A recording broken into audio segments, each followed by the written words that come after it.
Hello, today I'm going to talk to you about this magnolia wreath. I want to thank Haute Decor for sending me this wreath as a gift with the understanding that I will share my thoughts about it.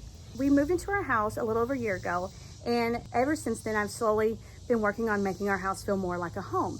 And one of the ways I wanted to do that was to dress up our front door. And I'm in the South in Texas where magnolia trees are a staple down here. It's just something that you see, especially in East Texas. They are everywhere, and I wanted something to represent that, and I came across this wreath and thought it was absolutely beautiful. I love that the leaves are two-tone, just like actual magnolia leaves are, with the green, shiny green on the front and then the muted burnt orange or tan on the back. They are also a very similar texture and weight that an actual magnolia leaf would be, and I think that is one of the features that make this wreath so stunning, along with the blooms and the buds spaced periodically around it. I'm now going to dress up my front door with this. I'm just using a simple over-the-door wreath hanger. This is also by Haute Decor.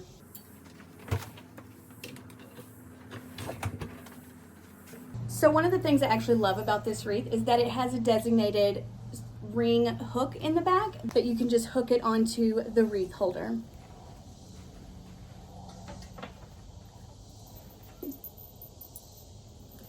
And there you have it, a beautiful magnolia wreath that just ties in the outdoor and the aesthetic that I'm trying to go for with the exterior of my home. So if you are looking for a statement piece to dress up your front door, your front porch with, this magnolia wreath is a very good item.